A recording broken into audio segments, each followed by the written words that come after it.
السلام علیکم ناظرین، زیرو پوائنٹ میڈیا میں خوش آمدید۔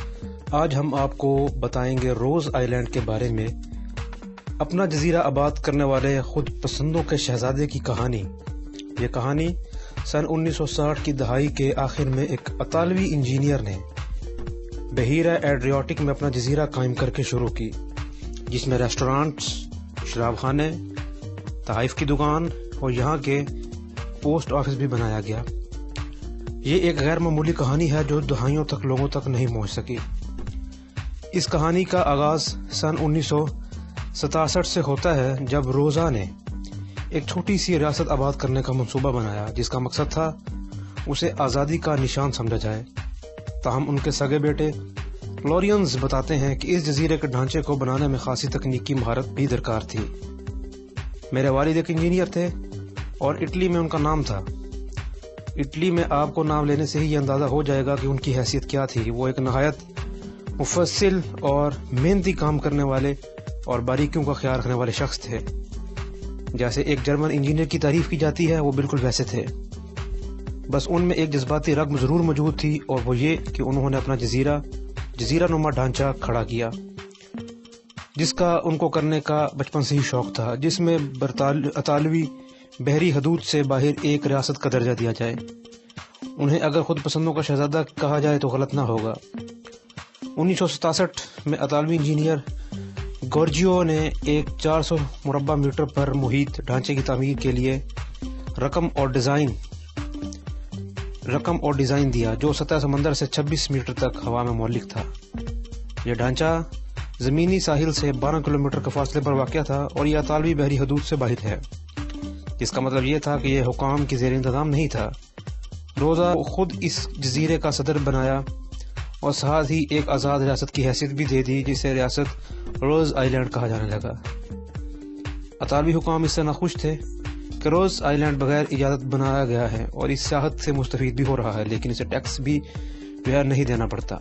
اس کے علاوہ یہ دعوے بھی کیے جاتے تھے یہ جزیرہ دراصل جوئے اور شراب نوشی کا گڑھ ہے، اور کچھ سیاستدانوں نے تو یہاں تک بھی کہہ دیا کہ اس جزیرے سے قومی سلامتی کو خطرہ ہے، اور یہ سوویت جوہری آبدوزوں کو اپنا دیتے ہیں۔ یہ تمام باتیں جزیرے کے ساکھ پر ضرب لگانے کے لیے کی گئی تھی۔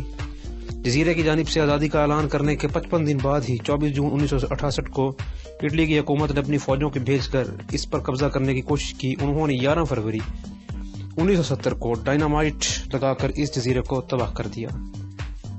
کچھ ہی دنوں میں ایک طوفان کے باعث اس کا ڈھانچہ زیر سمندر چلا گیا۔ آج بھی یہ بحیرہ ایڈریاٹک تلے دفن ہے۔ ایک جرنلسٹ کے مطابق روز آئی لینڈ دراصل آزادی کی داستان ہے، جو یہ بھی بتاتی ہے کہ گورجیو حکومت کے خلاف کس طرح لڑا۔ وہ خود کو قانون کے حوالے نہیں کرنا چاہتا تھا کہ قانون کے مطابق ساحل سے 6 میل کی مسافت کے بعد موجود پانی کسی کی بھی ملکیت نہیں ہے، اس لیے یہاں آپ چاہے کر سکتے ہیں، ویسے جیسے آپ چاند پر ہوتے ہیں تو کر سکتے ہیں۔ اس لیے انہوں نے جزیرہ بنایا، اور نہایت شاندار تھا کیونکہ یہ انتہائی پیچیدہ مراحل کے بعد بنا تھا۔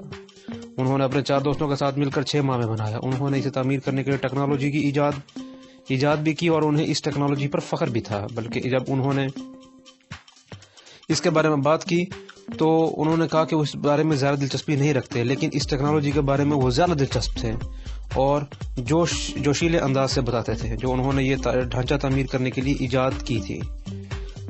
جب اس کی تعمیر مکمل ہوئی تو روزا کے بنائے گئے پلیٹ فارم کو اطالوی اخبارات نے بھی کوریج دی، اور دنیا بھر میں پھیلی کشیدگی، ویتنام جنگ اور شہری حقوق کے لیے کیے جانے والے مظاہروں کے پس منظر میں نوجوانوں نے روزا آئی لینڈ کا رخ کیا اور آزادی اور خوشی منائی۔ اسے بند کرنے کی کوشش میں اسے مزید مقبول بنایا گیا۔ اطالوی حکومت نے اسے بے وقت بنانے کے لیے یہ دعوے کیے کہ اس جزیرے کو غیر قانونی کام جو ہے وہ ایک دیا جائے اور منشیات کی فروغ کے لیے استعمال کیا جاتا ہے۔ روزا کے بیٹے کا کہنا تھا کہ انہوں نے یہ صرف اس لیے کہا تاکہ جزیرے کی ساکھ خراب ہو جائے۔ انہوں نے یہ بھی کہا کہ اس کے نیچے روسی آبدوزیں بھی چھپی ہوئی ہیں۔ اس کے علاوہ ایک اور الزام تھا کہ یہ جزیرہ نما خطرناک ہے کیونکہ یہ غیر مستحکم ہے، لیکن پھر بھی اسے تباہ کرنے کے لیے ڈائنامائٹ کے 3 راؤنڈ صرف ہوئے۔ دوستو، یہ تو کہانی تھی روز آئی لینڈ کے بارے میں۔ مزید ویڈیوز کے لیے ہمارے چینل اور ہمارا خیال رکھیے۔ السلام علیکم ورحمۃ اللہ وبرکاتہ۔